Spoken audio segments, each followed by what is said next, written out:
Hello, thanks for tuning in for a quick review of Chapter 3 of my book, Who is Chosen? I'd like to jump right in and think about some of the key questions that we ask our theologians. Chapter 3 is dedicated to St. Augustine. So a couple of orienting questions just right off the bat. Is Augustine a universalist? Well, the answer is pretty obviously no. St. Augustine is not a universalist. He thinks that some people are going to hell. For comparison, when we looked at Origen and Gregory of Nyssa in Chapter 2, we realized they were universalists. At least, they were very willing to speculate about the truth of universalism, that all people are eventually saved. But for Augustine, he's convinced that people do go to hell and stay there.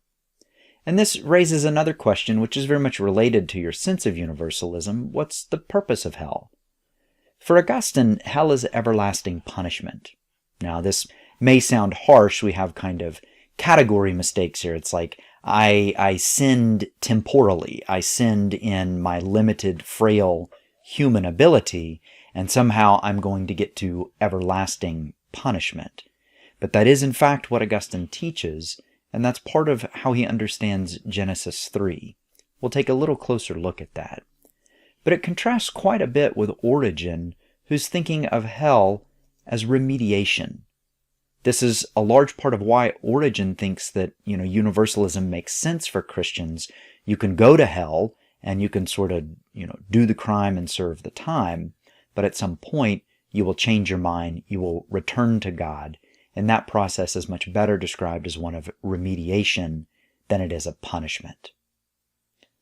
In terms of how many go to hell, we see a parallel structure here. For Augustine, it's the seeming majority, but that's because we deserve hell, right? So if you want to ask who goes to hell, well, everyone who goes to hell deserves hell. And Augustine makes it pretty clear that that's more than who go to heaven. For Origen, there's a similar sensibility. As many as deny God go to hell. But again, the point of hell is remediation, and so eventually all of those who went to hell go to heaven. Whereas for Augustine, those who go to hell stay there. All right, so brief orientation. It looks like we're really building a second camp, a second theological school here. Augustine, not a universalist. Origenists are universalists. Augustinians, the purpose of hell is everlasting punishment. For Origenists, the purpose of hell is remediation. For Augustine, as with Origen, how many go to hell? It could be quite a few people, but for different reasons. And the different reasons are really important to explore. Now, for Augustine, in order to understand why so many people would go to hell, or why hell would be punishment, we really have to back up and to think about the timeline or the sequence of creation and salvation history. Genesis 1 and Genesis 2 present a God who creates a good world. Humanity is the height of that good creation. And Augustine's aware of the story in Genesis 1, the 6 or 7 day creation account, depending on whether you think of the seventh day as a day of rest, so it's only 6 days of creation, or whether you recognize that the whole story revolves around defining a 7-day week. Either way, the highlight of that is that God creates us in our image. God says, "Let us create man in our image. Male and female he created them." Human community, male and female, is created good. And not simply good in Genesis 1, but very good. In Genesis 2, we see something very similar, and Augustine is attentive to this as well. There's this thought experiment about what humanity would look like if it were not yet completed in human community. If we try to envision an individual all alone, a single human who's perhaps even neither male nor female. And God says, well, that would not be good. And then we try creating the animals in response, and at the end, God casts a deep sleep upon this person, and when the person awakes, we finally have male and female.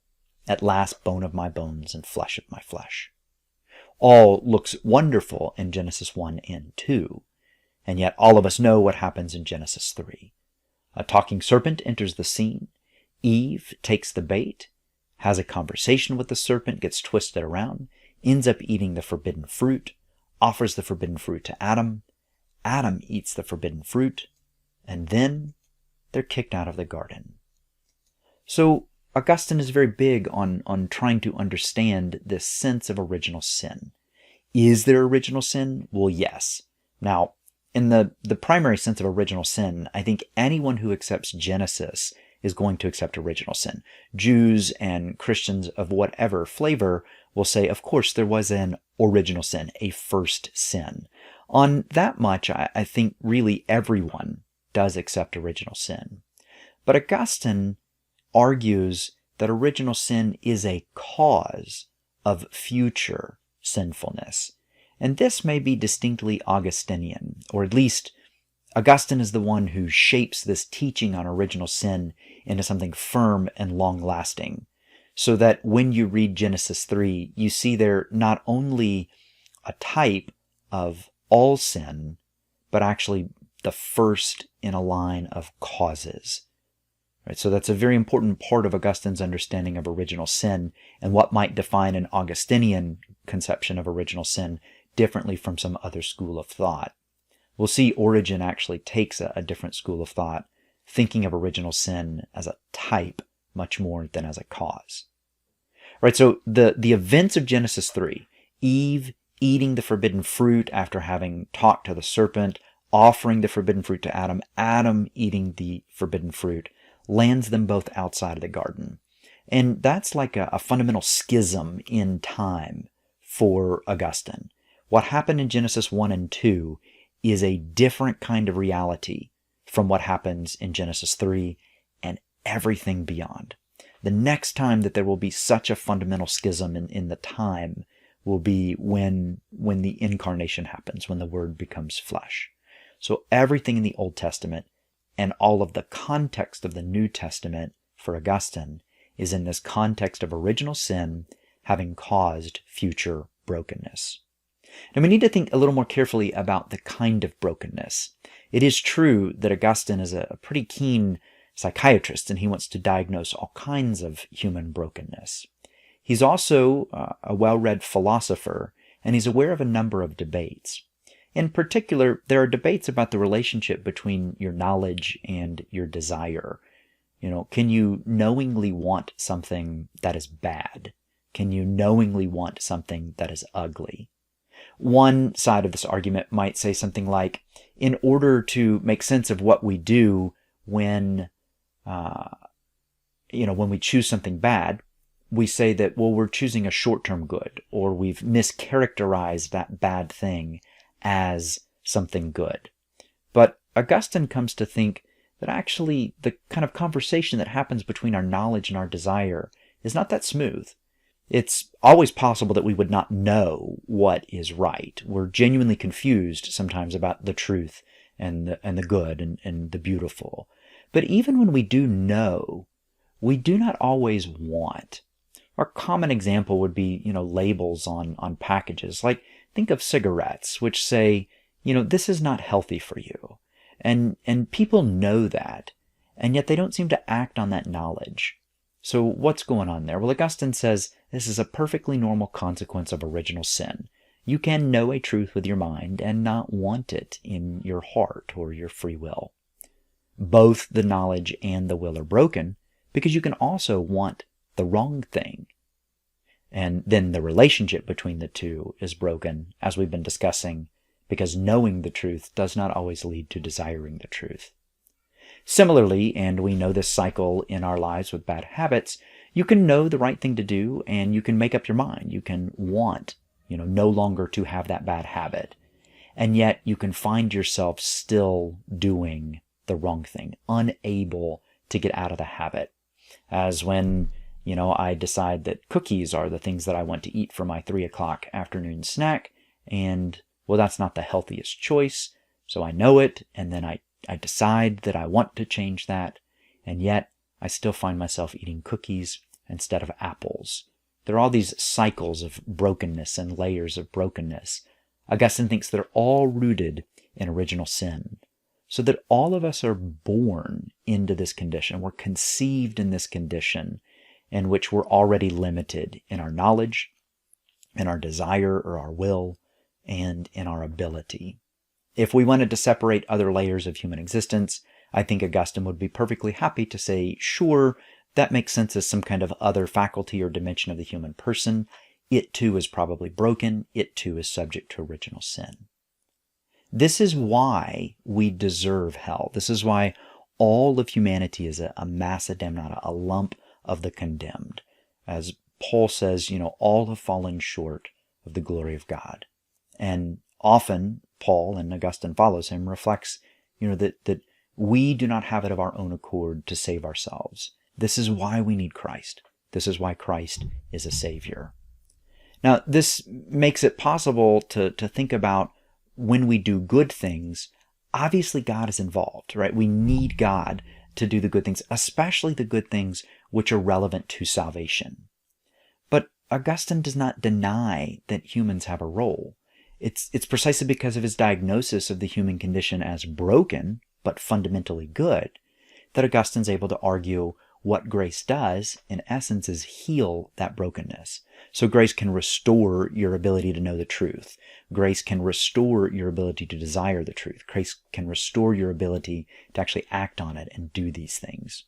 To that extent, the big picture arc of salvation is not that God works to the exclusion of human will or human agency, but that God works to the inclusion of human agency. On the flip side, if we want to talk about how we got to the bad, well, Genesis 3 explains it, right? This is the free will defense against the problem of evil. God created a good world. We messed it up. And so for Augustine, there's a very strong defense of God's goodness and God's inability to sin that comes about in this tight reading of Genesis 3 under the whole Augustinian framework of original sin. So how do we explain evil in the world? How do we explain bad? We are to blame. And at this point, we are to blame in two senses. One, we're to blame because we belong to Adam, and Adam and Eve messed it up for us at the beginning. But two, because we are messed up, because we are broken, we continue that string of sin. And so we might talk about our structural sin or our sinfulness, and then our particular sins. And somewhere in between, as we get older, we realize we have habits of sin, we have vice. Grace would like to convert those vices into virtues. In terms of what grace is doing then, in technical senses, God operates on us, God acts first, God smacks us upside the head, God converts the unwilling, God does things to us that we simply receive. But then that changes us. It gives us something new. If God tweaks that vice and bolsters whatever's broken in order for it to become virtuous, we then have a role in our own salvation. And so Augustine's always willing to speak of multiple types of graces, especially as we'll later categorize them in formal categories, operative and cooperative graces. By way of contrast, let's turn to Origen and other Origenists like Gregory of Nyssa to help us understand a little bit more about where Augustine is going or stands differently as a school of thought. For Origen and Gregory of Nyssa, of course, the discussion of original sin is not really standard language. It's not like there's a whole huge theology made out of it in the same way that Augustine does.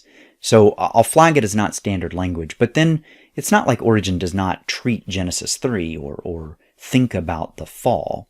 We have the discussion for Jacob and Esau that they somehow had a previous choice in their creation. And I think of this as a two-stage creation, right? God creates humanity, or God creates the intelligence and sort of asks it, what do you want to be?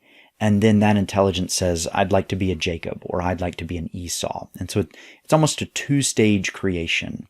Now that's a reading of what's going on in Genesis 1 and 2, and it also explains Genesis 3, but the fall becomes much more our individual choice than it is something which belongs to us by having been born after Adam. So for that reason, in Origen, we think of the function of original sin as being an example or a type. And when we read the story of Adam and Eve taking the forbidden fruit and eating it, the conclusion is, I too have done that, right? So it doesn't need to deny that Adam and Eve existed, or it doesn't need to deny the reality of sin among other humans, but there's the tendency to read it as a personal narrative, right? This is true in my own life. I too am a sinner. So it works for Origen, much like it works for Augustine in a free will defense, right? Because if we think about who's responsible for good, we'd say both God and humans have a role to play in doing the good. And when we think about evil, it's us alone, right? Origen absolutely thinks that Esau deserves the evil that comes to him because he somehow contributed to this. He's at fault for it. And in fact, everybody could go to hell, and that would still be consistent in Origen's theology, or the vast majority could go to hell for Origen. It's just that they would have a chance to be remediated. They would have a chance to change their mind, to convert, to return to God. All right, so in a lot of the technical bits, Origen's going to do different things with original sin than Augustine will. On the other hand, both are deeply influenced by, both think that the free will defense against the problem of evil works, or at least it's one of the best arguments we can make. And so both push hard on this sense that we are to blame. For Augustine, that's always bound to original sin and how you read Genesis 3. For Origen, not as much. Now, similarly, when we look at types of grace, this was not really language that we see in Origen in the same way we see it in Augustine. It's probably not a technical vocabulary, highly developed, like Augustine will do. And then the tradition which flows from Augustine adds to these technical definitions. So Origen is not working in that direction. On the other hand, it's impossible to read Origen, I think, after being familiar with these Augustinian distinctions and not see in Origen that there's some kind of cooperative grace. And there's also some kind of operative grace, right? If you wanted to get rid of the technical terms and just ask an Origenist, can God smack you upside the head? Can God knock you off your horse? Can God totally change your direction 180 degrees? The answer would be, of course. What do we call it? It's almost like, well, who cares? We're talking about the same kind of thing, or the same kind of possibility and interaction between the divine and the human. And similarly, if you wanted to ask Origen or an Origenist a question like, do you have a role to play premised on God's action in your life? They would say, of course you do, right? God makes possible these things and then leaves you free to choose. There's some sense of cooperative grace there. All right, so in the technical language, types of grace very different between Augustine and Origen, but in the big picture, if we're trying to think about the function that plays in their theology, there's not as big a difference as we might think. Now, faith is another one of those very technical terms in Augustine. It names the theological virtue, faith, which leads to hope and love. So Augustine's always going to consider these three together. He has a lot to say specifically about faith, but of relevance for our thinking through theories of salvation, Augustine is a huge defender of the idea that faith is necessary in this life. One must be a believer in God in order to get to heaven. So if you do not have faith, then you cannot be saved.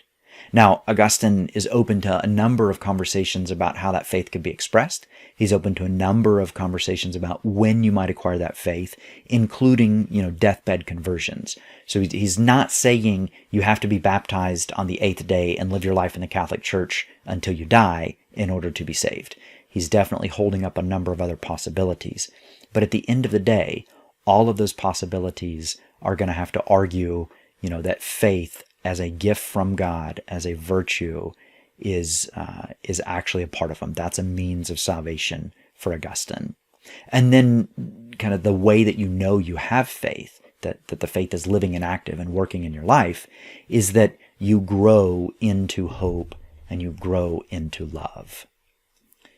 We want to ask about good works in a technical sense, good works about the law, a category that Paul often uses in his letters.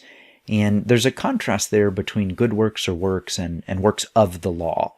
The works of the law are the minutiae details which Christians think are not always important. But to do good, Christians always think is necessary. It's a part of your salvation. So for Augustine, those good works contribute to salvation. Again, humans have a role to play in their own salvation. That faith must bear fruit in hope and love. So they're not denying, Augustinians are not denying that good works contribute to salvation, but they want to be very careful to argue that those good works spring from grace.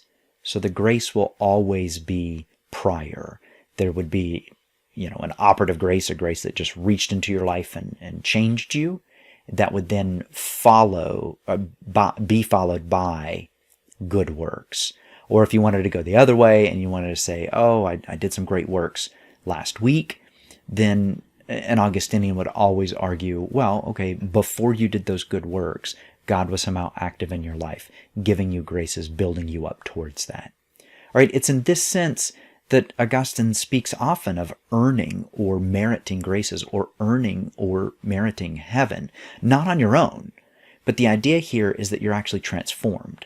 So the initial graces convert you and make you into someone different, someone better, someone truly in the image of God, right? You live into that reality articulated in Genesis 1 and 2, but you also begin to live into the reality articulated in the resurrection, which is even greater than what's listed or described in Genesis 1 and 2. For comparison to Origen as a reference point to chapter 2 in our book, faith is very important for salvation, but it's possible to convert after death, it seems, in the Origenistic sense. And so whatever you make of faith, whatever you make of baptism, whatever you make of that virtue, it's sort of like, it's important, but the when is totally different. So for an Augustinian, the when is crucial. You have to have that faith in this life. It has to happen before you die. And that's related to the understanding of hell as everlasting punishment. Because at the moment of death, you'll be judged. And if you're found worthy of heaven, you'll continue to receive graces and be built into someone who continues to deserve to be in heaven. But if you're found wanting on the Augustinian framework, you'll be sent to hell, and there's no possibility of conversion after that. Whereas for Origen, you could be found wanting at the moment of death, and you could spend a long time in hell and eventually change your mind. Ostensibly at that point, you would become a believer, and you would, work your way out of hell and then into heaven. Similarly, if we want to ask about good works in Origen, it's very clear that you have to live a life of virtue. You have to do good works, good things to get to heaven. It's not so clear how they contribute to salvation or how we would speak of the relationship between grace and works, because these are simply not firm categories in Origen. So part of what we see in chapter 3 when we read a new theologian and we ask the same sets of questions, what's important for you in describing salvation, is that we see Augustine has a lot of the same concerns that Origen, some big picture issues that God and humans have a role to play in our own salvation, that we alone, humans alone, are responsible for sin. We see some technical distinctions, and we see some big picture differences on how to explain the way salvation works.